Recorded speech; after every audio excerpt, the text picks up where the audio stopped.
what I'd like to do is kind of talk a little bit about, Freedom Fest and talk about what you're doing, what you're going to be Sure. talking about, Okay. and your infectious smile and Aw, you're so w- kind. Hey, thanks. well, That makes my day. I'm feeling old today, so that makes me that makes me oh, I know, okay. don't we? I mean, aren't we all feeling a little like old? Not that this last year and a half hasn't aged us tremendously, but holy crap, it's been bad.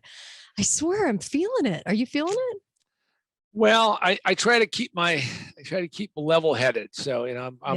I'm a clean and sober guy. So I just kind of look at it. Today is just a blessing, and I love you that. just gotta go with that. It's Good approach. I mean, if this didn't get me back to drinking, well, hopefully nothing will, right? Knock on that wood. So, it's like, you know, I feel like that all the time. you know, Yes, I do. And I'm looking at pictures of Rand Paul behind you. I had him on my show and he was fantastic. I love that. yeah. And his dad comes on a lot. Oh, cool. Yeah. Yeah, comes on the show a lot and I love him. And so I love Rand Paul because there's only a few people that I actually look to for comments on anything in Washington D.C. To me it's just a crap fest of just junk both sides of the aisle in DC. And so I look at this swamp and I think there's a few people that have emerged that have actually will stand up for something, which I absolutely love about Rand Paul. So I'm a fan for sure. And that's what happened. My brother and I, just a real quick thing, my Yeah. brother and I were not in the political realm because when you're in business, I try to stay away from politics Yeah. because business can get screwed up by politics. So we saw 2012, Barack Obama gets Sure. reelected, Yeah. we got all of that kind of mess going on. And 2013, we started trying to get Rand Paul elected president. So we started doing that. And then obviously 2016 didn't turn out the way we had hoped. Yeah. But 2016 wasn't all lost, in my opinion. I mean, we Hmm. actually had a good 4 years, Yeah. and I and agree. now we're reviving it. So it's Rand Paul 2024. So There you go. everything old is new again. So Well, I love that. And I actually think he'd be great. I disagree with him on the vaccines, but other than that, I generally agree with him. And I've done a how lot of shows. I've done over 800 hours just on COVID and vaccines alone. And it's been kind of a nightmare. So as far as we've been saying the same thing since February of 2020. And it's kind of amazing. There's like a stack of evidence against what they're doing with COVID, what they've done with COVID, the COVID sham and the vaccines. I have a mountain of evidence. If we went to court, I could win. The only evidence people have on this side is the government said so and the CDC said so. And so, both of which are common criminals. And so and have been lying to us for years. So to me, the show that I do delves in so much history because I want to correct false history. And that's one of the hardest things to do, I think, for people is to say, hey, what we've learned isn't right. I'll give you an example. Sure. An example would be 1918 flu. Anytime we have anything in this country that resembles an illness, everyone goes 1918. Remember 1918? Well, I actually went back into the archives, into the newspaper archives, and back when all of this happened, they were putting up the numbers, the exact numbers every single day from 1917 all the way to 1919. And when they were reporting city by city, county by county, the numbers looked very different than what we say today. The numbers were very different. They were saying 50 people here, or 52 people, or 102 people. Okay. It didn't equate to the numbers that we're seeing today. So, about 10 years after that period of time went through, they started upping the number of the dead to 10 million worldwide. Okay. It was 10 million worldwide. Then it was 20 million worldwide. And then we got to swine flu and it was 40 million worldwide. And I played clips on the show where journalists were reporting that number and President Ford was reporting that number, 40 million. And then we got to the point of 2004 and they switched the numbers again in the government. And the government reports then said 50 to 100 million died. Well, which is it? So what's interesting, and in United States, it went from 200,000 and now it's over 600,000 in the United States. And the reason they give is, well, we didn't know how to count back then.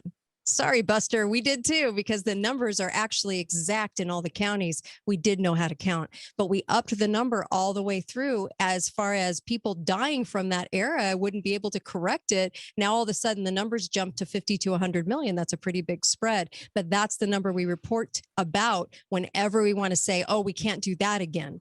Well, I want to get history right. And so we do a lot of that on the show. And we've done that for a decade on the show. It's been crazy. So it's little things like that. Just got to correct it.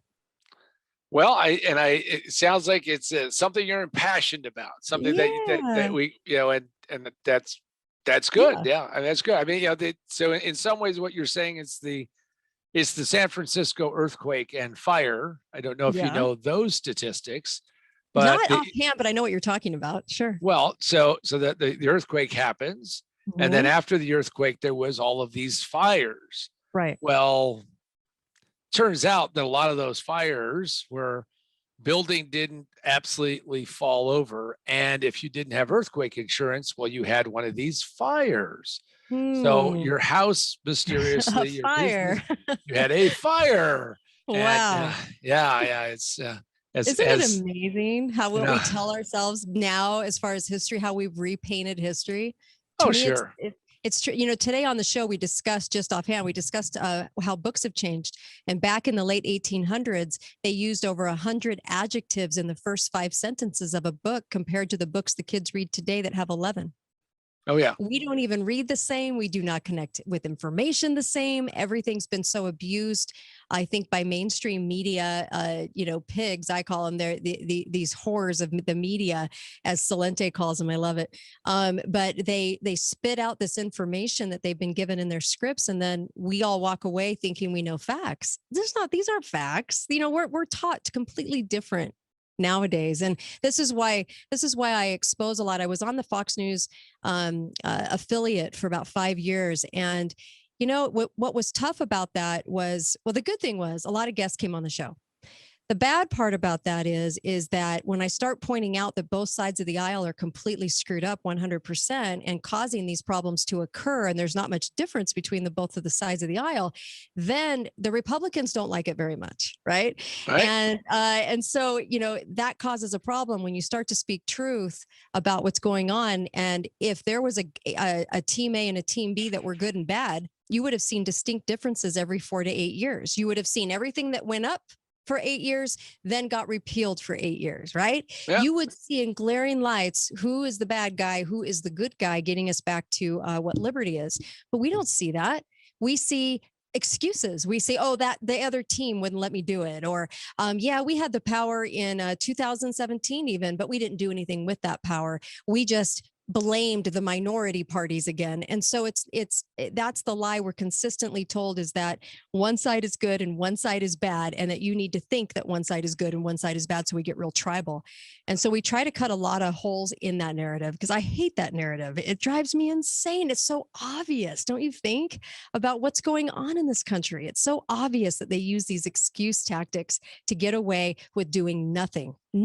And so they sit there and we think they're the good guy, and that the other team is just making it so that nothing can happen. That's right. And that's just not true. A lot of people are cogs in the wheel, making things happen that we consider good people, because either they don't know, or B, they're driving up the old career chain, the career ladder, and trying to make a name for themselves. So they do things they wouldn't normally do because they're just trying to get ahead.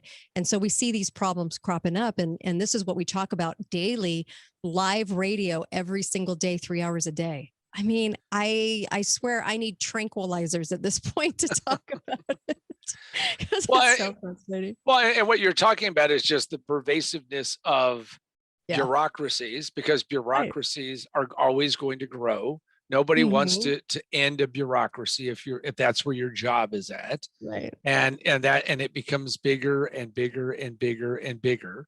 And you talk about correcting facts. I watch Fox News, and I of course will yell at the television, which turns out it's a one-way device. I didn't realize that for a long time, but one of the things that just always irritates me is that they don't point some of these things out. So as an example, no one seems to talk about the fact that we have unions in the federal government, the SEIU. And why do we have them in there? It's not because of FDR. It's because it was a law that was passed. And from what I can see, it was never a law that was passed. It was an executive order signed by Saint John Kennedy. And he did that. And my statement to anybody who says, well, unions are necessary, and I go, so in the early 60s, how terrible was it? I mean, was this like, a Dickens-esque time for civil servants? So A boot heel. Right, they had tin plates. They want us to think so. Low wattage bulbs. Is that why we needed that? Did they need that protection? And of course the answer is that no, that's such a little detail, but it's huge because now we have huge. We painted a picture. Yeah, well, we have a couple of million, more than that, of people who are those people who are paying into the unions, and it's really coming from the government coffers, and it's funding a political agenda. So, I so agree. It's like going back to the 50s. I talked about affordable housing because the Biden fraudulency is on the narrative that racism is the cause of housing. Right? Housing is built on the racism lie that we're being told consistently in the country. We're a racist nation in 2021. Go figure. But in the 50s, we didn't have a poverty problem. In the 50s, we actually were doing really well. We were making about $3,000 a year. We were able to buy homes, save, buy cars. We were able to invest. We were able to get back on our feet after World War II, and things were looking really promising. Well, that doesn't bode well when you want more structures of socialism brought in, but then we're doing great, right? So the country's pretty much doing great. So how do you do that? Well, Robert Kennedy goes into Mississippi, picks out a few areas that are a little bit more poor, and says the whole nation has an epidemic problem. Lyndon Johnson gets on, that corrupt criminal, and decides that they're going to point all of this money towards welfare programs. So whatever happens when the government gets involved, whatever they do grows. So of course we have a welfare problem that grows. War on cancer grows. We have a war on drugs grow. Everything grows under the government. So they get on board, they create a welfare program where we didn't have a need for one in this country, and they build affordable housing everywhere. Now we're to a point, and no joking, we're to a point now where they're saying, you know what, housing is not looking good, so we're going to have to use tax dollars, steal from the people, and build housing for teachers, firemen, policemen, and city employees.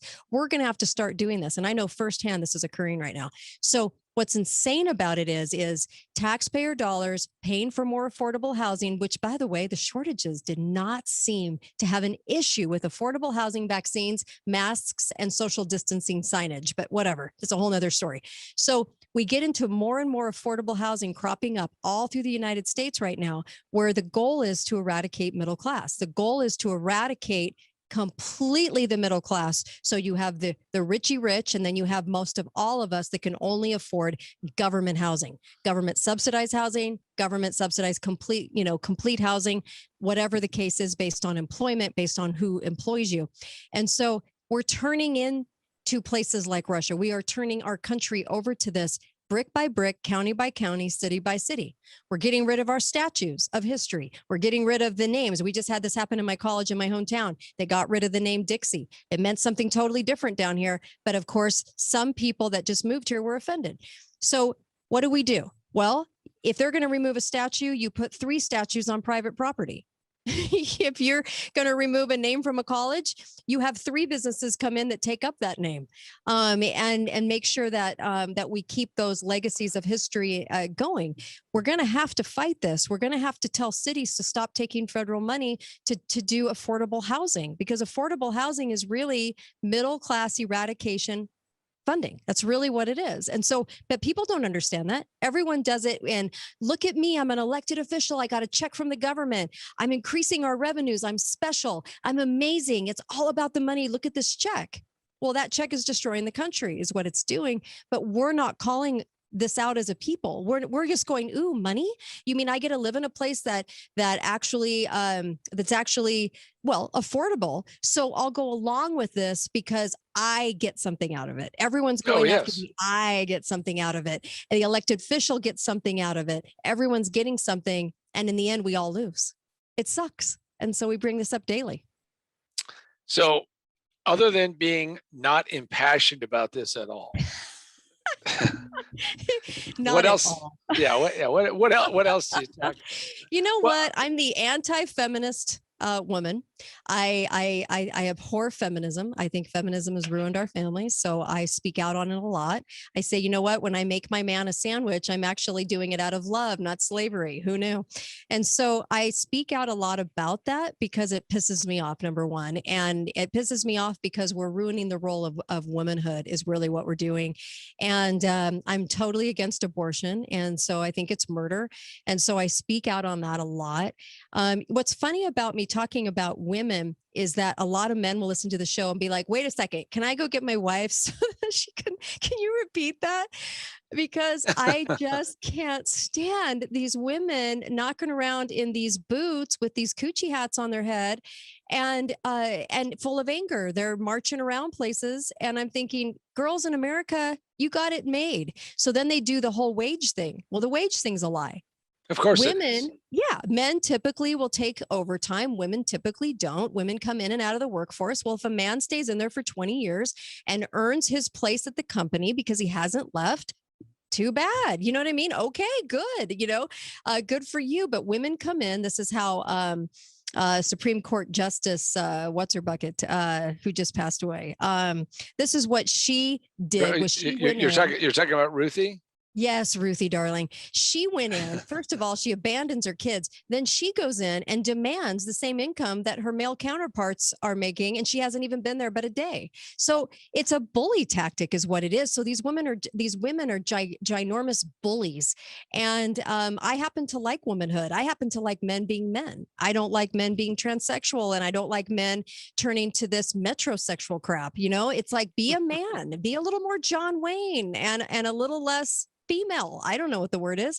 But this is the kind of stuff I get really impassioned about, because a lot of women in this position in radio are not saying this, and they should be saying it, because we're losing our country in a lot of different ways. But a lot of it is because we're going along with all this crap and we're not speaking up about it and sticking up for men and fathers and husbands and saying how amazing they are. If you're a white male in America today and you're middle aged, you're pretty much screwed. You don't know whether to open the door or close it for a female. You are told that you have to go hang your head in shame. And I think it's pretty sickening, actually. I think these guys that care about their families, that are trying to work hard, are honestly, they don't even know what to do anymore to please everybody. And I think that it's really sad that we're saying you need to be quiet and we need to shore up all these other lies in society, when really and truly it's the backbone of society and our family units, right? So yeah, I'm a little impassioned. Well, and I've got a couple of comments about this. Oh, yes, please. So one of the things that happens, and when I do consulting, and I've had consultants who, I've had clients who get a little bit nervous.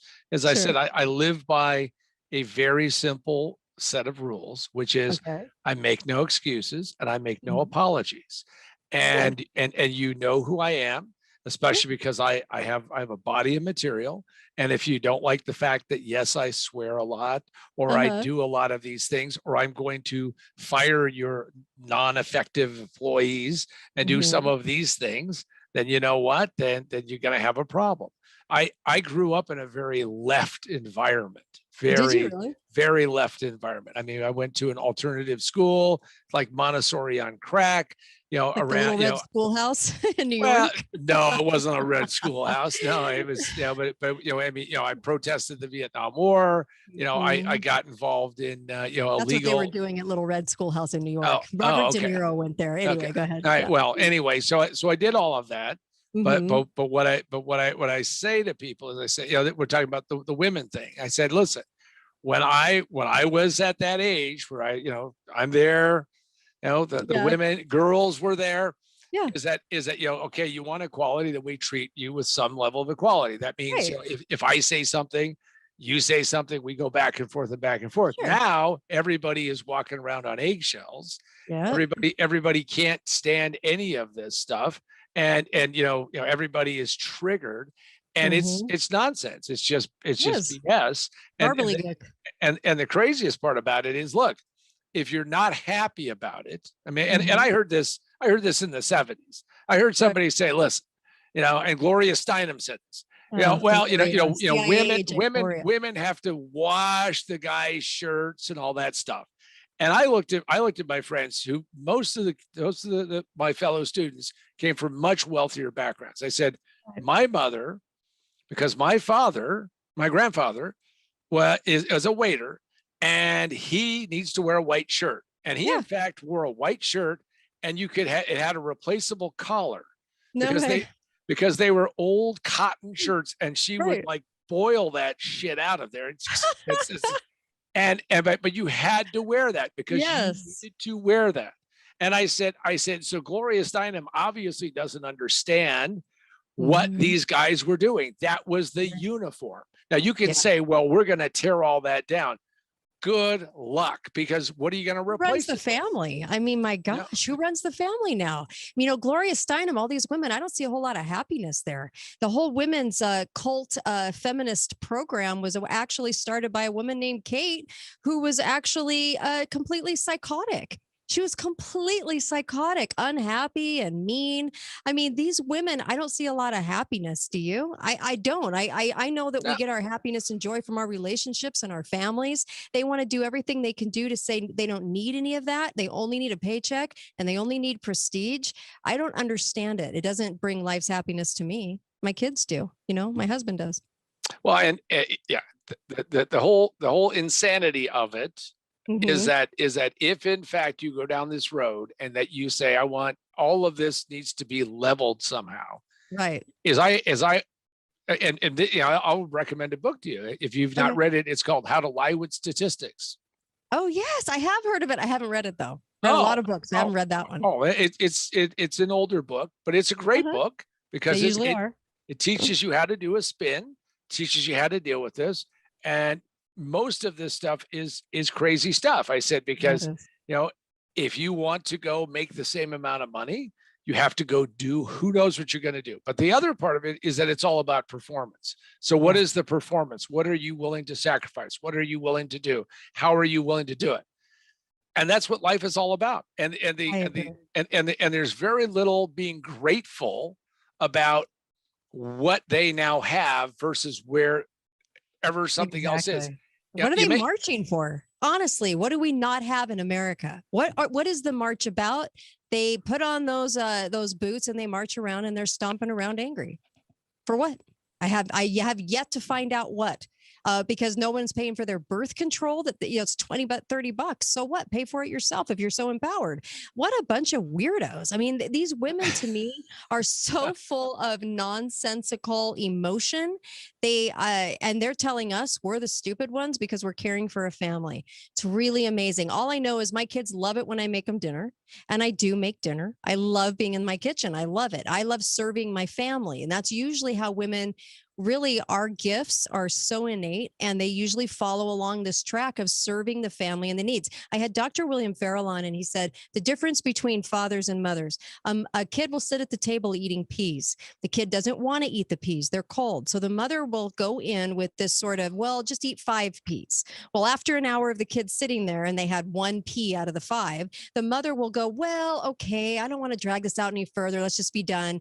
All right, you ate 1. That was good. So, we'll just go and take the 4 out. Just go play. The man walks in, the dad walks in, and he says, no, you made an agreement with your mother that you would eat the 5 peas. You will stick to that agreement. You will honor that. This is where men and women are innately those that will say, you know what, let's negotiate. I get it. More empathy. The man comes in and says, no, honor this commitment, have some character, eat the peas. We have to have both in these families. And these women out there that say you don't need a man, oh my gosh, they're the most miserable women in America, these poor women.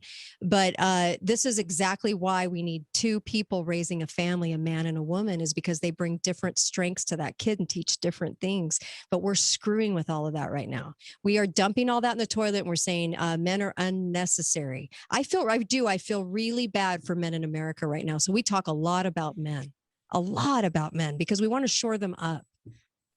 You know, Well, they're it's generally pretty good guys. well, yeah, it's interesting you say that because I believe that what happens a lot is that Hmm. people don't understand that you need to get something out of these relationships, and these Yeah, relationships are important. And I agree. I agree with you that if you don't have some balance, you don't have, Hmm. a mother and a father, and and that doesn't always happen, but you Right. need to find a way to make that work. However, we have so many Yeah. restrictions that it's hard to get some of this injected back into the system and have Agreed. and get that to go on. Example of that is that now I had a very traditional family. I mean, Hmm. kind of traditional Sure. because my Yours father too. was, my father was, born in Europe but grew up in the Lower East Side of New York, so he's a New Uh-huh. Yorker. So he didn't quite speak English, so he spoke New Yorker, and but he was the scoutmaster, Hmm. and most of the other scouts were boys who didn't Right. have a father, Sure. and my father kind of stepped into that role. Well, Good you for can't, him. you don't have that today. That Nope. today has kind of gone out the window. No, it's going to be done And by a transgender.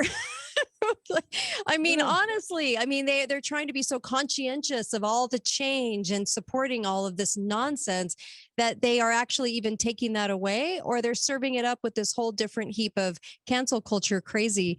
And so you're right. We need more father figures. We need more men to stand up and be men. And I believe in good men. I think men have this intrinsic, innate quality that says, I want to provide for my family. There's something really good and decent about that. But women have a hard time figuring that out. And when I'm a real opinionated woman, as you can tell, what? but you know what? I know, shock. But I What? you know what though? Ah. I still turn to my husband and go, what do you think as the father of this family? Because what you think actually I need to listen to, because you're at the head of this family. We have this arrangement. He is the head of the family, and I respect that. Why can't women respect that? Because they're not very humble. They can't do it. They have to be all. They have to have it all. Well, guess what, honey? You can't have it all. Something will sink. I did that. I tried to work and have it all. Something will actually take the fall in your life, and so you can't have it all. You have to make choices. And I chose, to predominantly raise my family. And I wish more women would do that, because you know what? We're from generation that we actually got the advantage of most of our parents being in those traditional roles that helped us grow and helped us become who we are, with that traditional set of values at the core, because mom was usually home more or less more of the time, knew that I she was raising the kids, and dads were out working. well, and I would put this on the table, which is one of the things that I talk about. I mean, again, I do mostly business stuff. One of the things I talk Hmm. about is I ask people to find that person in your lineage that took that first step to get your ass here. Who got you here? Yeah, And I want you seriously. to understand who that person is, the Right. sacrifices they Yeah. made, and what they did to get you here. So That's when you're good. whining that you don't have all of the things that you Yeah. want, and you're Give me a sitting there break. sounding like a little baby, think Yep. about what that is. And in my case, I know I'm supposed to be interviewing you, but in my case, Uh-huh. it was my grandmother on my father's side who Love had it. 4 little boys and an alcoholic husband, Mhm. abusive guy who had lots of issues, Sure. packed him up and moved from the Polish-Ukrainian border to New York, Good for her. and to keep food on the table and hold this thing together, used to wash the floors of the Chrysler building on her hands and knees as a Polish scrub woman. And every Wow. time I go to New York and I get a little Mhm. choked up, I can almost feel it, Sure. is I always go and I at least look at the Chrysler building, Yeah. because you know what? I'm here because of what she did. That I'm sacrifice. here because she made a sacrifice. What Yeah. sacrifice have you made in your Right. life for somebody that you will never meet, maybe, who you will So never true. touch in the sense of physically, but you touch them because you did something? I mean, standing outside holding a ridiculous sign Yeah, with a coochie is hat on your head. isn't Yeah, gonna quite cut it, I because what agree. that does is that externalizes it and doesn't tie you to that person and I tie you to agree. that situation. So to me, you always have to have that, because if you have that and you hold that to you, to me, that gives you you talk about humbling. That tells you that it doesn't matter how successful you are or how tough things are. It doesn't. I didn't do that. She did. So true. And that, so I encourage everybody who's listening to go do that. Go find who that person was.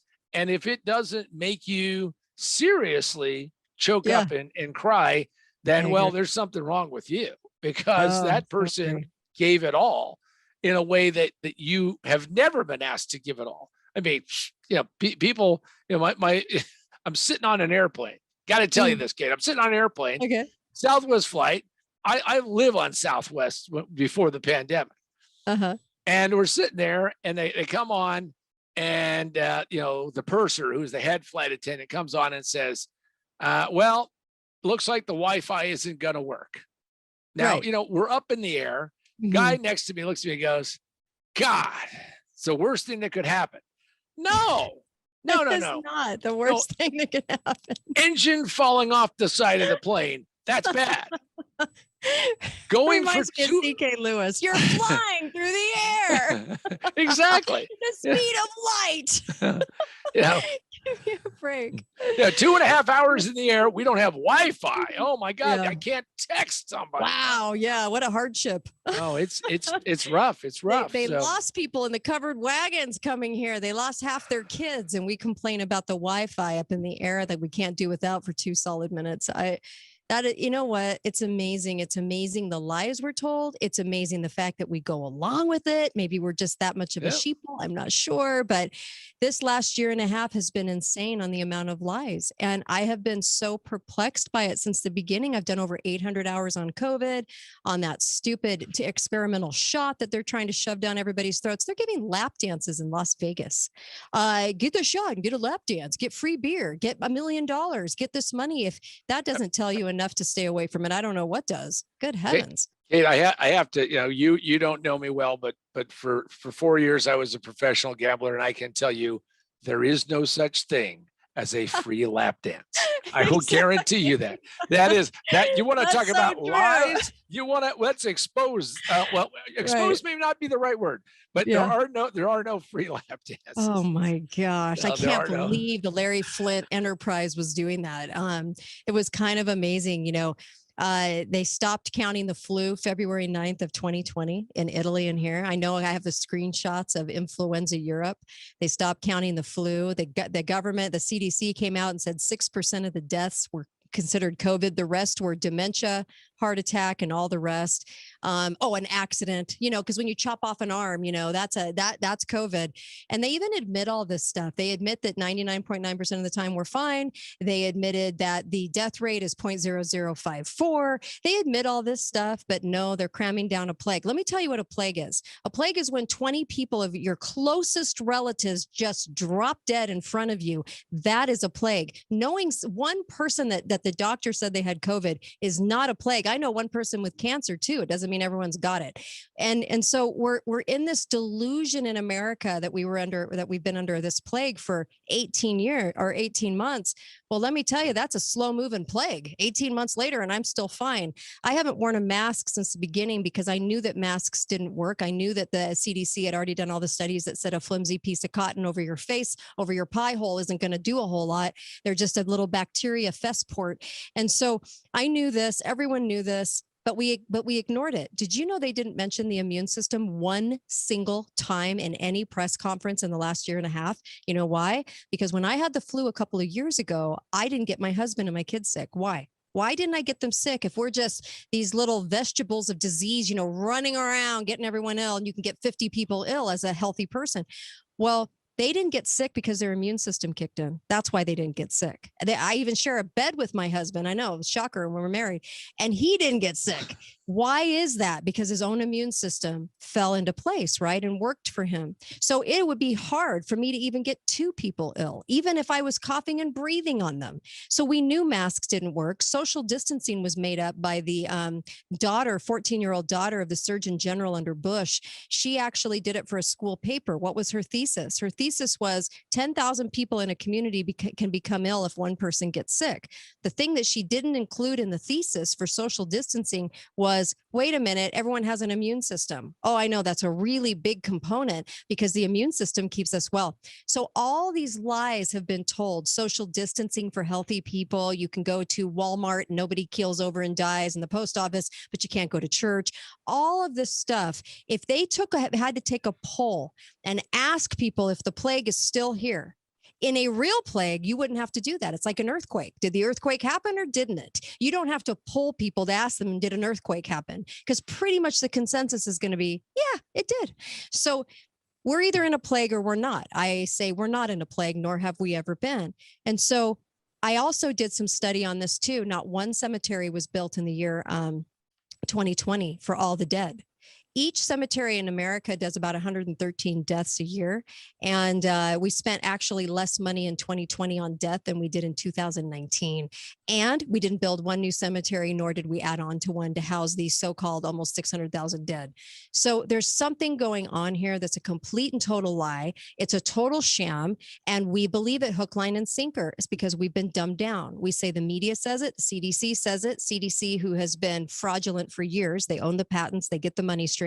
And we sit here going, oh, we need to wear a mask even though I'm perfectly healthy. Well, all righty, I'll do my part. Do your part for what? Breathing in your own bacteria so you can get cancer in a year?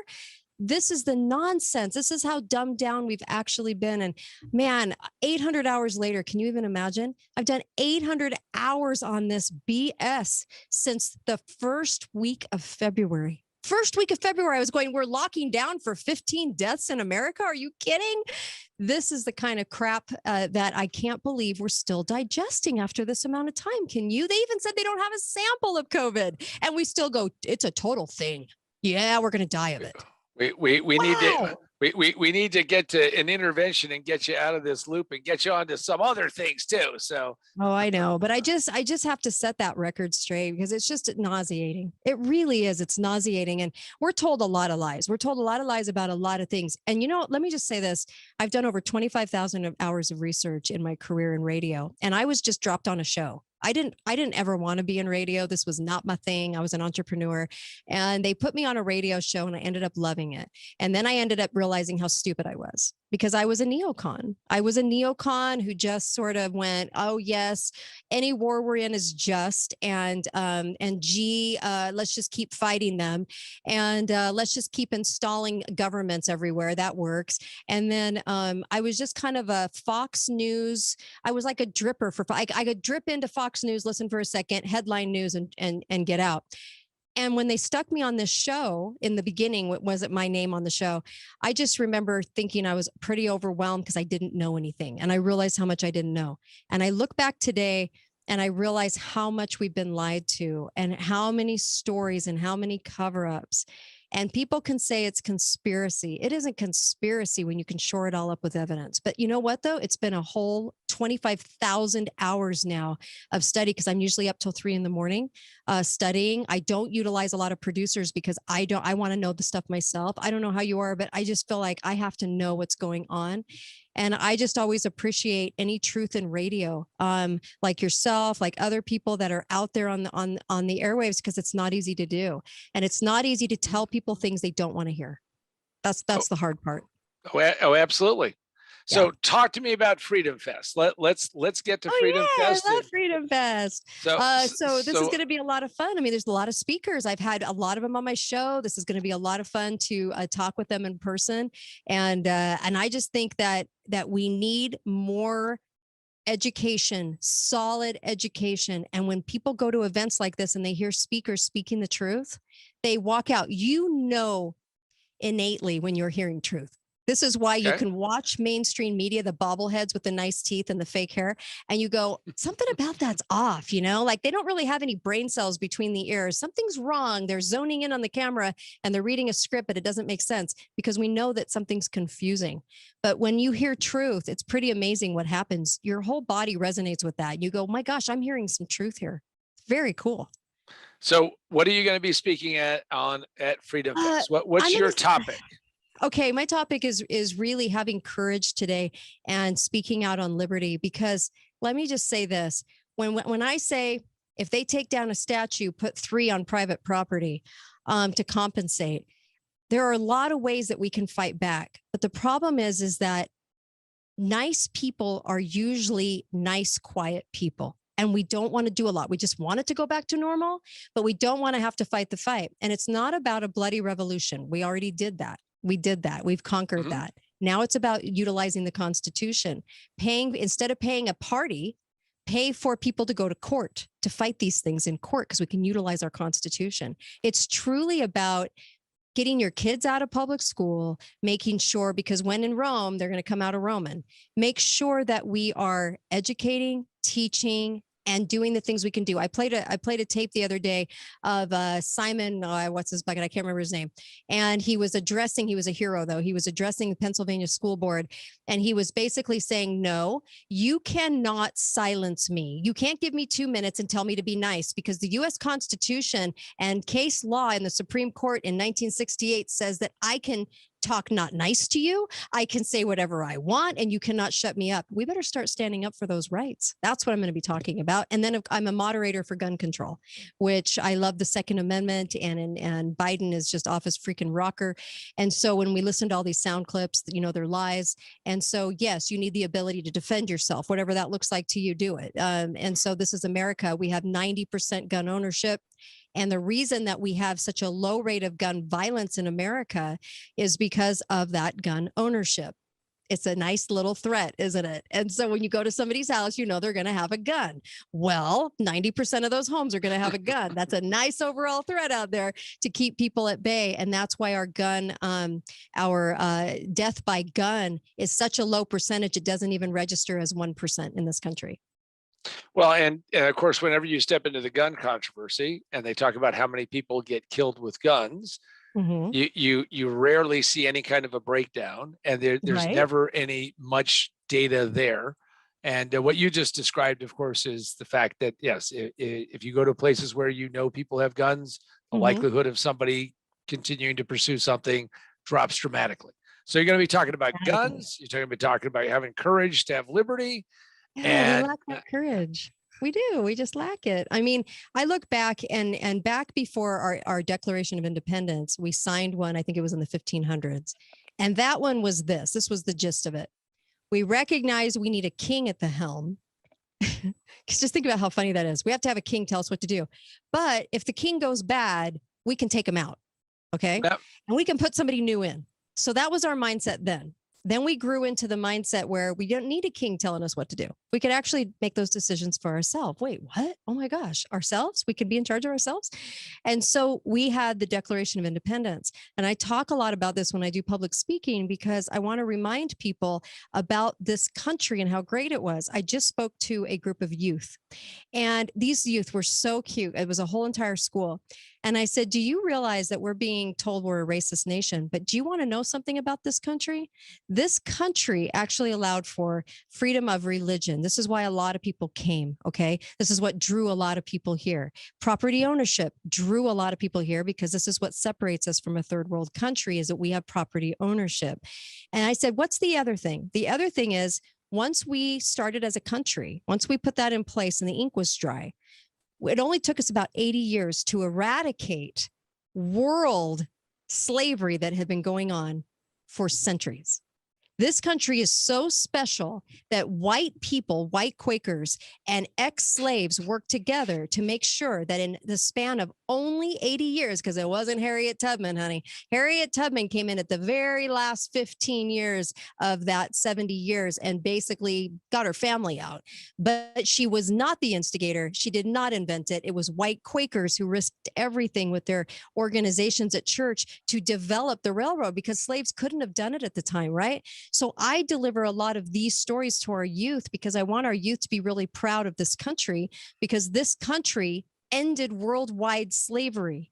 That was a mindset had been going on for eons. We had Irish slaves. When they talk about the word lynching, it was the colonists that went to William Lynch and said, what are you doing to those white Irishmen? We want you to come here and do it to these black folks. And so it was done on white Irish slaves. Lynching was. That's what started lynching. A lot of people don't know that the first one of the first slaves that came over in the 1600s came over. He was black. Okay. He didn't come over. He was dragged over. They brought him over. He did servitude, which is what they used to do, did a servitude. And then when he was free after the 8 to 10 years of servitude, he turned around and owned black slaves. So black owner, black slaves. The only reason we had slaves for life that extended beyond an amount of servitude that they could serve and then be free was because that black man petitioned the Pennsylvania court and said, I want my black slave for life. And they said yes to him in the 1700s. That's what brought us the lifelong slavery at that time in America. So it was a black man, but nobody wants to know this. Nobody wants to say this because it goes against the narrative. But we need to educate our youth and what a great country this was and we had our missteps because government stepped in and there were people that had their designs on things and wanted things a certain way. We had problems in the South. I get it. But generally, we ended slavery in just 80 years. No other nation could have done that except one that was free. So, my gosh, why are we not paying tribute to that?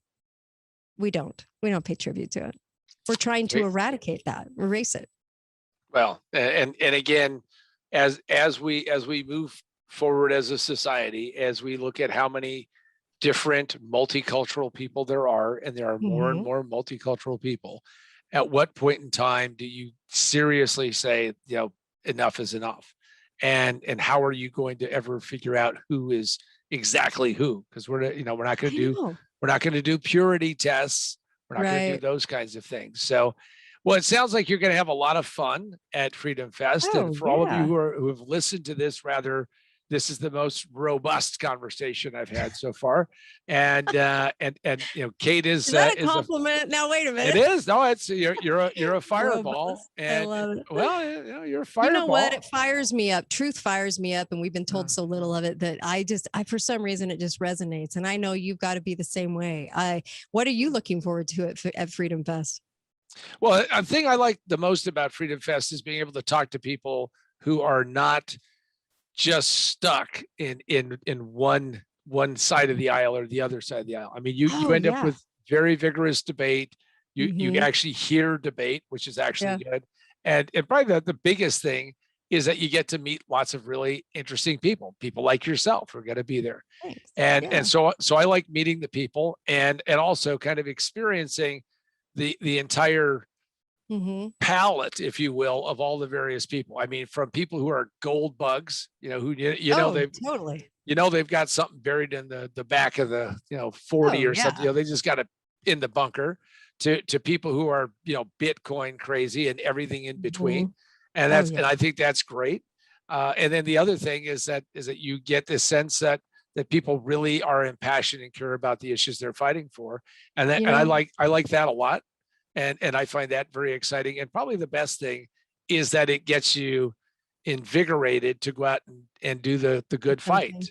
Yeah. When you're armed with some more knowledge too, it really helps because then you go, wait a minute, I'm doing this because I know why I'm doing it, not just because I'm an emotional, because that's what a lot of leftists get into the emotion pattern. I'm feeling an emotion and I don't know whether the basis of that is any truth or principles, but I feel an emotion. Well, this is getting beyond the emotion so that it's shored up by something solid, right? Some truth, some actual truth. It's like the drought. We're going to be told we're in a drought for a decade. Now, for centuries, we drilled down for water. I'm talking far, like much farther than 800 feet. I'm talking through the volcanic. I'm talking drilling down. There's drills all over the world. We've been doing this for eons. We have renewable water down, very down as far as you can drill. Well, we don't tell people that. We tell them it comes from snowpack. We tell them that we have to do pipelines and that it comes from, that's not exactly true. And so it comes actually from I'll give you a case scenario. Lake Elsinore was actually filled with water from drilling down when the water went away in the 1950s. They didn't just depend on snowpack for that, but we're going to be told that a lot. And so isn't it better to know that you should probably arm yourself with how to drill a well or how to drill a very deep well or what you have to do in the course of the next decade when our food supply goes down because they're telling us we're in a drought caused by climate change. Climate change, not one person on earth has ever been really affected, especially in the last 60 years of human-caused climate change. You haven't actually been affected. Talk about conspiracy theorist. I believe I will be affected by climate change and I will die from it and burn on the face of the earth. Will turn me into an egg on a sidewalk. But I've never been affected. In 50 years, I've never had it affect my life, but they're going to tell me I'm going to die from it. And so, when they're talking climate change and they get away with this narrative, arm yourself with some truth. For centuries, we drilled down for water. I mean, my gosh, Moses in the Bible smote the rock, water came out. I mean, we've had so many examples and stories of this, yet we go with the narrative that it only comes from snowpack. Give me a break. So we have to fight through all of these lies to be able to fight for the truth and get the word out to people. And what are we going to do? We're just going to have events like Freedom Fest where we all gather, get energized, and go out and be leaders in our communities. That's what it's going to take. It's how change happens. Yeah. Well, we have been talking to Kate Dalley, right? Dalley. Dalley. Yeah, Dalley. Dalley. Yeah, like Valley. Dalley. Dalley. Okay. So Kate Dalley, and she has been over the top, very gracious with her time. I really appreciate it. And well, thank you. It's been fun getting to know you. Yeah, it's good. Yeah, and I can't wait to see what you're going to say at Freedom Fest. I mean, like the whole thing.